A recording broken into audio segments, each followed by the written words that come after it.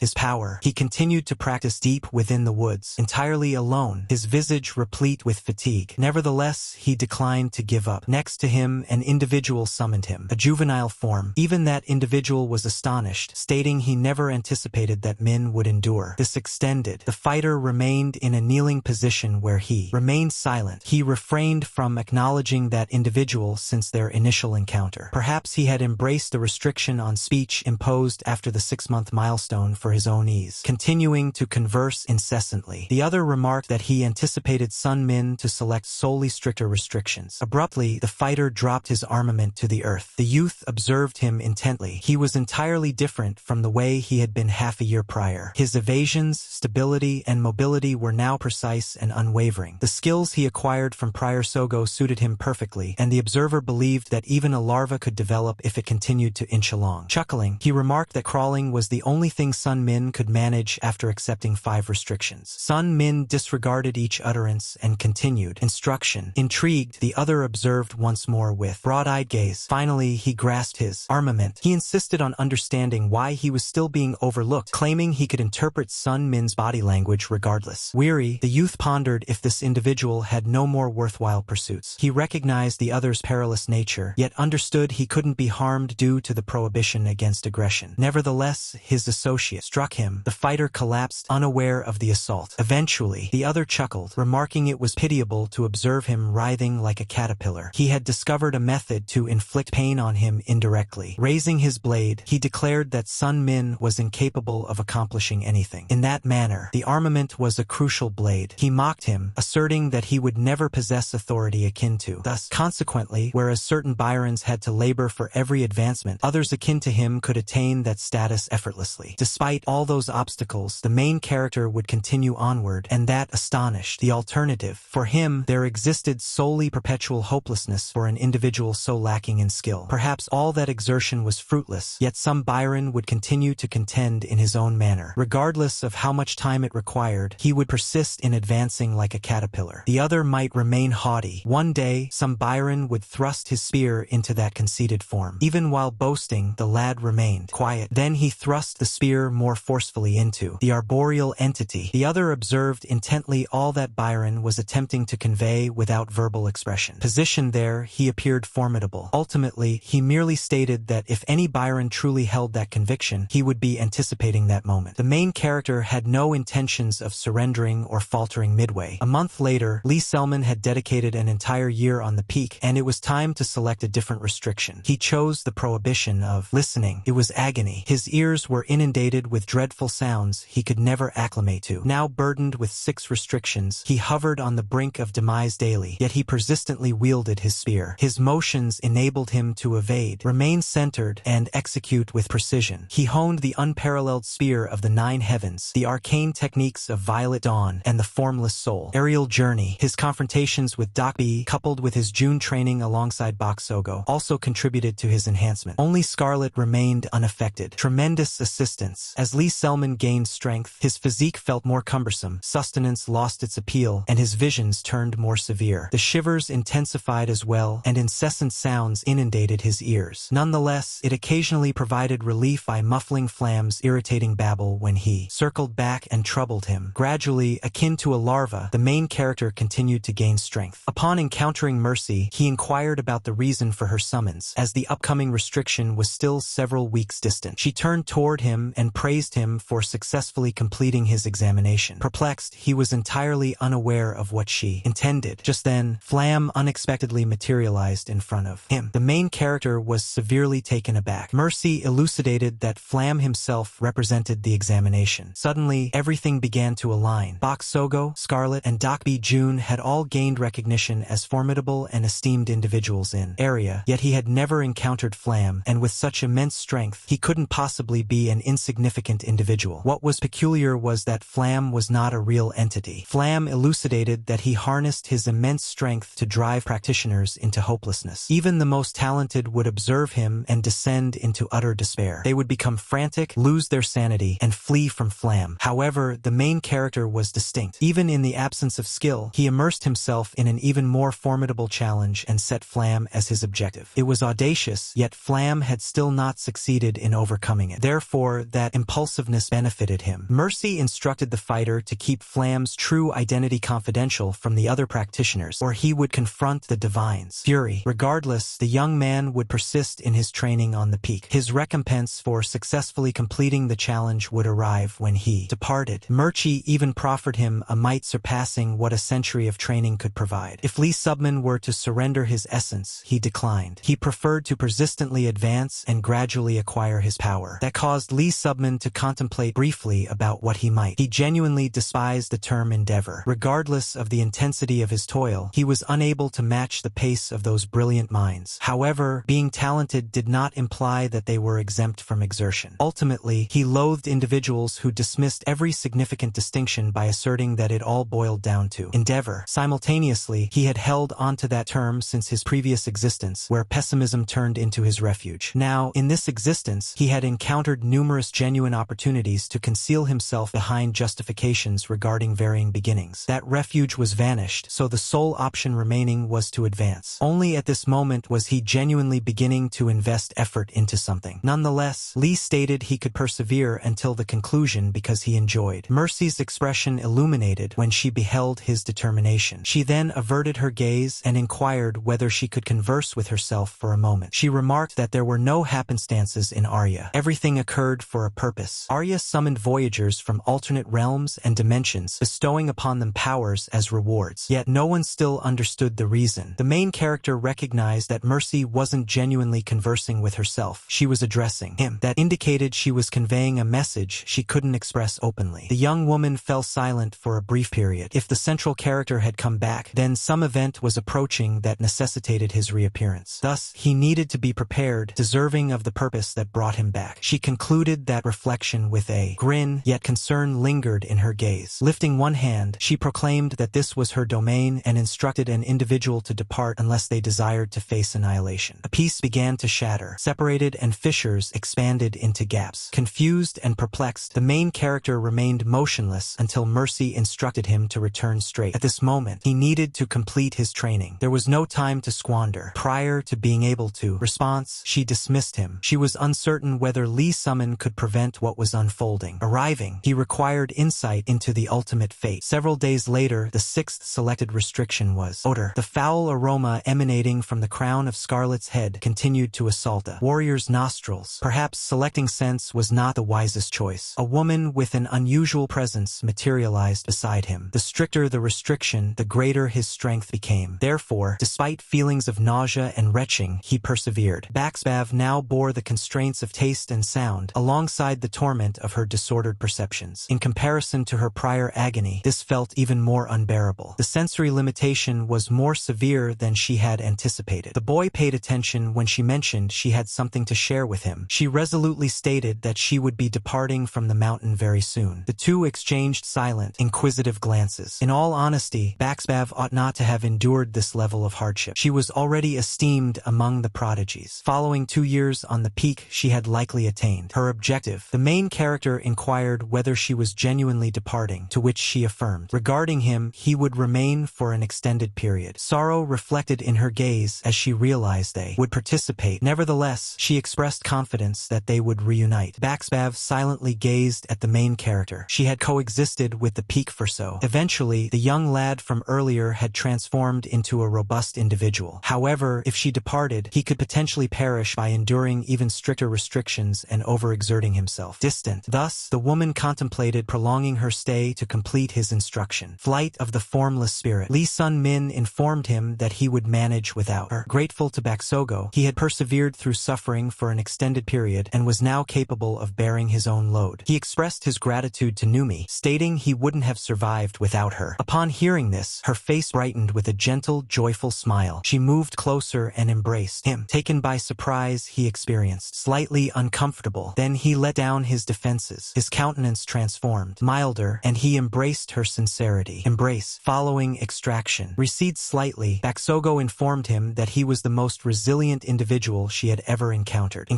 The more she discovered about him, the more she realized he wasn't needy like the rest. He contested, expressing that he had succumbed to despondency repeatedly, yet always managed to return. Astonished, she described him as extraordinary and confessed that she had relinquished confronting the fire after encountering him. Then, gazing directly, looking at him, she earnestly pleaded with him to stay alive. He responded with the identical vow. He would never perish. Not solely Baksogo. Dakiai Bijuan and Scarlet additionally departed from the mountain. It had been an extended period since he experienced this desolate. In his previous existence, he had been so wary that he placed his trust in no one. At that moment, he realized that individuals were unable to exist in solitude. In their absence, he would not have endured. He remained motionless, observing a glow in the heavens. An inner transformation had occurred within him, and the barrier encircling his heart had crumbled. For an instant, there was an absence of scent, heaviness, and noise. That fleeting liberation seemed infinite, and even the once familiar surroundings appeared altered, mirroring his own evolution. The universe had shifted as well. Summer graced the land with the chorus of cicadas. 7 years hence, Baksogo would encounter Weiji Hong in a cell and perish at her hands. And, in gratitude for her benevolence, he vowed to halt that impending fate. He struck at a bug, yet the cicadas still evaded capture. Cicadas remained buried for a decade prior to surfacing, granting him 7 years to avert that calamity. Within that time frame, he could either become exceptionally powerful or remain the same. Regardless, he was determined to transform. His combat skills enhanced daily, yet it remained insufficient. He craved more, exerted greater effort, and even sacrificed rest. The secret to navigating without sight was not extraordinary. To endure the prohibition on vision, he heightened his other senses and memorized the landscape. His surroundings faded into darkness, and touch became the sole sense Lee Sun-ming could depend upon. After a week, he managed to move gradually, guided solely by the sounds enveloping him. Eventually, those sounds began to resemble cicada melodies, and as he listened, he continued to wield his spear, oblivious to the passage of time. His body instinctively executed martial techniques, while his thoughts deepened. Like a larva, he yearned to transform into a cicada. Yet even that was insufficient. He still desired more.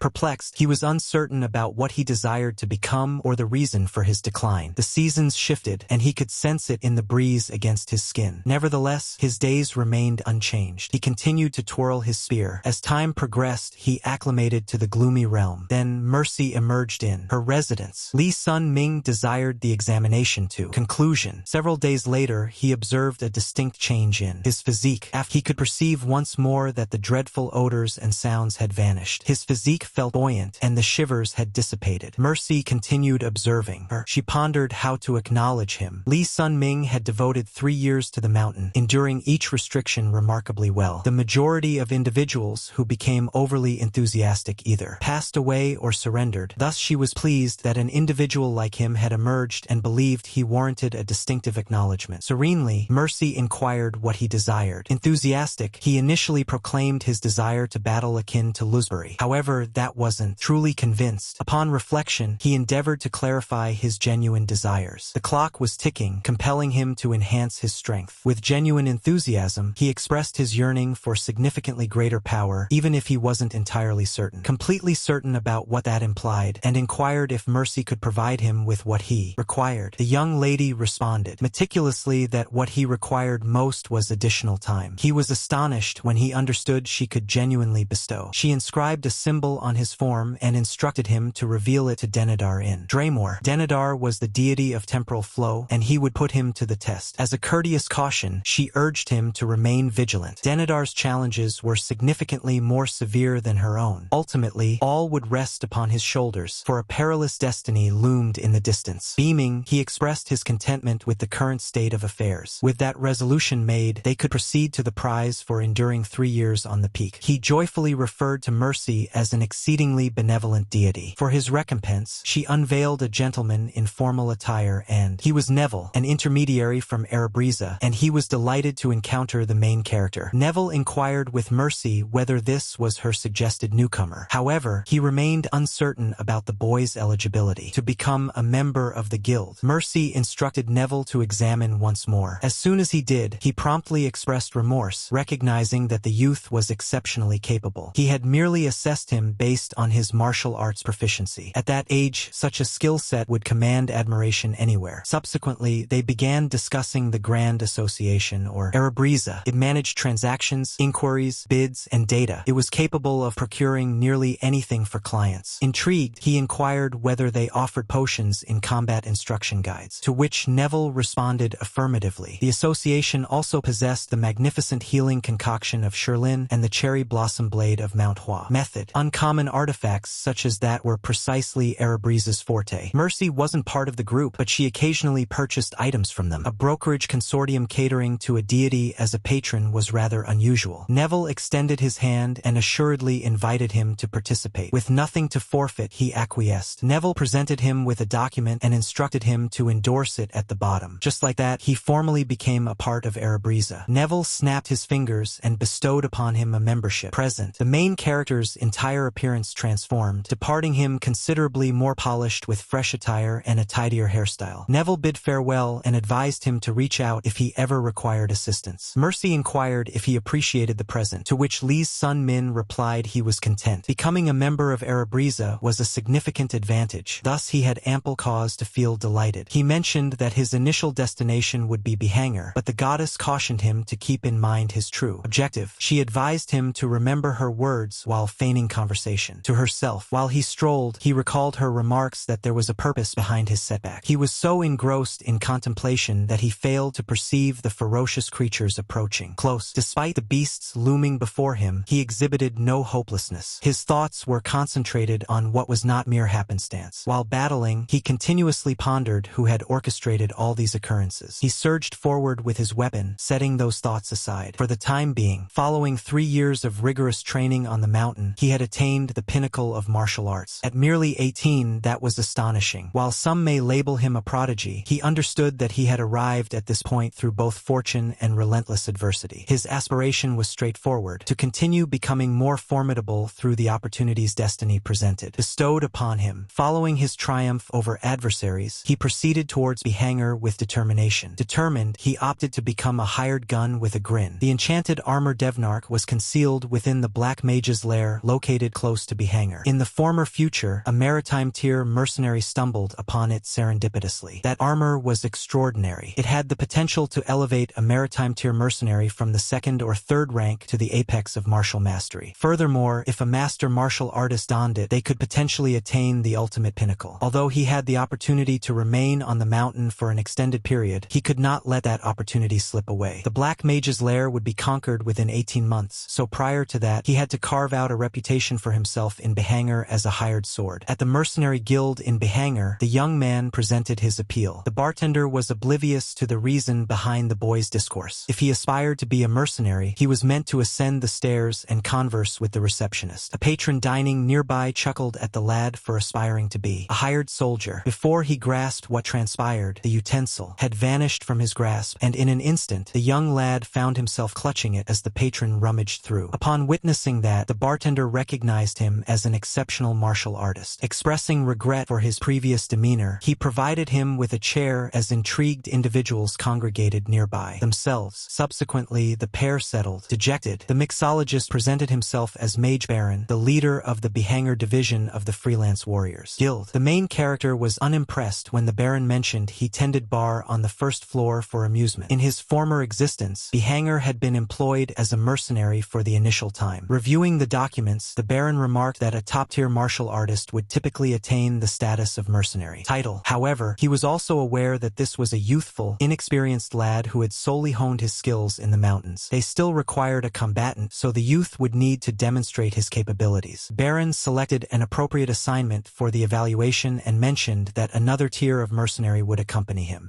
Should he finish the task, he would receive the heading. The undertaking commenced the following day. It wasn't long before the hired gun found his new companion bothersome, as he hardly conversed. Initially, the man believed this was the amusing lad who pilfered that simpleton's fork at the guild, but he quickly realized he was incorrect. The lad displayed no response to any of it. Nevertheless, his associate acknowledged that the young boy would likely gain notoriety. That individual was Lude, an S-rank mercenary. They had never encountered one another previously. However, the protagonist recognized his name from his former existence. Lude was designated as his companion for this undertaking, likely present to observe his execution. Inquisitive, Lude inquired whether he had ever battled an ogre previously. The young man responded truthfully, no, he had not. Ogres were among the most formidable creatures in the region, possessing magical immunity and skin as tough as armor, as iron. Their task was to eliminate a giant observed in the woods close to a hamlet. While they ambled, Lude remarked that a pair of S-ranks ought to suffice to eliminate one. Nonetheless, an aspect of the woodland appeared. It appeared too diminutive for an ogre to inhabit. The main character inquired about his statement. Lude clarified that ogres measured at least 3 meters in height, with some attaining 5, thus requiring a substantial quantity of sustenance. A woodland of this size should not suffice to nourish even one. Then, the youth abruptly instructed Lude to halt. Lude stiffened and asked what he had observed. A stag reclined on the earth, torn apart entirely. Separate. Such a degree of destruction might have been inflicted by a giant, yet there were no indications that it had genuinely consumed the deer. Lude was unable to detect any scent as well, which rendered the situation even outsider. Subsequently, the two of them perceived an unusual sound. An object was hurtling directly toward themselves. The duo of combatants promptly prepared one another. They shared a brief glance and readied to battle. Subsequently, they lunged forward with their arms. Emerged. A colossal beast charged ahead, obliterating everything in its vicinity. The two of them paused momentarily, uncertain of what they were actually confronting. Lude became frantic. It was entirely dissimilar to the document. He understood they were incapable of managing this, and that the optimal choice was to flee. The creature possessed enormous talons and an extraordinarily formidable physique. It was an altered chimera. Ogre. A chimera was an enchanted being created to embody the pinnacle of existence. Structure. By blending various species, it could transcend the constraints that ordinary beings possess. Even one crafted from a feeble goblin would still possess a minimum rank. B. Its peril was difficult to assess, but with a giant as the foundation, everything transformed. Not even S-tier mercenaries could handle a challenge of that magnitude. Even the main character experienced a shiver. The colossal creature continued its relentless onslaught. The foliage, fragments scattered in all directions, yet he resolved he was unable to flee. The giant abruptly lunged forward toward him. Its hand was already positioned directly in front of his visage. Lude continued to withdraw, exclaiming an alert as he dashed. The main character intensified his concentration, then sprang to the side and evaded the strike with ethereal soul freedom and imperceptible agility. Actions. Observing that audacious maneuver, Lude gazed from the rear of a tree, astonished by the speed at which the lad had shifted. This was no longer Mercy's peak, and the substantial constraint on his physique had lifted. Here, he was confident he could conquer the beast. He glided once more with a lightless spirit soar intertwined with darkness. Leap. As he sprinted along the beast's form, it observed him. Approaching, he wielded the ultimate lance of the 9. Goodness. His blow possessed the spirit-hunting execution. Strike. However, Lee Sung-min swiftly understood the difficulty of this battle. Its exterior was virtually insurmountable. To penetrate, even a straightforward strike scarcely achieved anything. His primary sword strike had not inflicted a single wound. Lude understood that the prize would be equivalent to that of a typical ogre, rendering this endeavor far from justifiable. Nevertheless, fleeing no longer appeared feasible, prompting him to make a decision to assist. However, he then received a notification instructing him to remain back. Upon recognizing it was auditory transmission, he ceased. The lad was aware of the peril posed by the creature and wished to prevent Lude from approaching. In his communication, he cautioned Lude that he had never battled an ogre previously. Nonetheless, he comprehended the gravity of the situation, yet he remained oblivious to why his blade had achieved nothing harm. Nevertheless, Lee Sung-min was confident that he could eliminate the chimera. Armed with a blade, he wielded the exalted lance of the 9 heavens alongside a cleaving bolt of lightning. The impact struck neatly, yet when he retracted the weapon, the ogre remained upright, resolute. Lude became increasingly frantic upon realizing it was unscathed. He understood that any actions he took would be futile. However, Lee Sung-min declined to relent and maintained his armament. Prepared. The beast's gaze displayed increasing irritation. Once again, he advanced. With a leap, he ascended above the entity. He targeted its gaze, the sole area that appeared more tender than a search. His blade made contact with one eye with flawless precision. After diverting its attention with a crimson strand, he struck at its vulnerable spot. Despite his youth, he battled with genuine proficiency. The being scratched at the item, inflicting agony upon it. Noticing that a section of the spear had penetrated, he intensified his assault. Then an unusual occurrence transpired. The battle ought to have swung in his advantage, yet did not. The wounded eye abruptly mended. It reconstructed itself entirely. It was at that moment he comprehended the creature possessed the ability to heal itself. This hybrid beast had the regenerative capabilities of a troll integrated within its form. His prospects of victory diminished further. Lee Sung-min remained composed and sought an alternative approach. However, the chimera was already preparing to launch an assault. Once more, Lee yelled at him in distress. However, the lad remained unresponsive.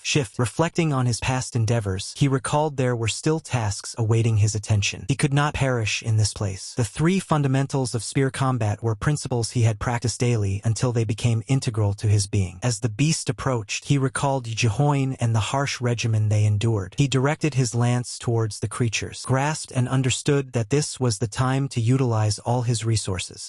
He required power to pivot and deflect the advancing strike. Therefore, he responded immediately. The chimera remained formidable. Unscathed, he dashed directly at it. Armament elevated, he selected the optimal position to attack. He required mastery to maneuver the spear against the foe's assault. With a nimble stride, he edged near its massive talons. At that moment, he possessed the authority required to complete the shift. Luda observed every movement attentively. With an accurate strike, the boy flung the creature away. Equilibrium, grasping his armament firmly, he proceeded with cleaving strikes. As the creature attempted to regain its balance, Lee Sung-min thrust the spear into its limb. On this occasion, he was aware he had secured a genuine success. The chimera howled through its sewn lips, precisely as he anticipated. Its connections were considerably more fragile. When it sprang forward to seize him, he was already prepared for the subsequent move.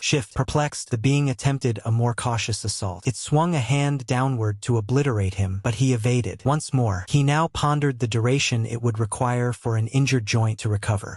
There was no moment to postpone, so he struck. Once more, the power fractured, his weapon in 2, yet he continued to force the creature down to one knee. With a portion of the spear embedded in its form, healing ceased at that point. Recognizing that his strategy had succeeded, Lee Sung-min grinned. With the fragment still grasped in his hand, he hit its limb. This rendered the chimera incapable of effectively utilizing its legs or right arm. It now needed to support itself on one side as agony coursed through its form. He recognized he required just one additional excellent strike. He employed the Lee Sung-min technique of the supreme spear of the 9 heavens, executing a lightning-splitting blow. The assault struck with lethal accuracy. The chimera was too severely injured to rise. Nevertheless, it possessed one remaining limb and lashed out at him with its colossal appendage. Talons, yet it was too sluggish to make contact. Freed from the weight of the mountain, he could perceive just how swiftly he had transformed. Subsequently, he perceived the cicadas. The identical noise resonates on Mount Mercy. As he approached the beast, he reflected on his desire not to remain a cicada for eternity. And upon the summit, he had merely been a caterpillar. He understood he hadn't honed his skills all that duration to remain feeble, even if he still was uncertain about what he aspired to be. Then he targeted the chimera's gaze and sent it plummeting to the ground. Armament in grasp, he realized he was determined to avoid dwelling on regrets as he had in his previous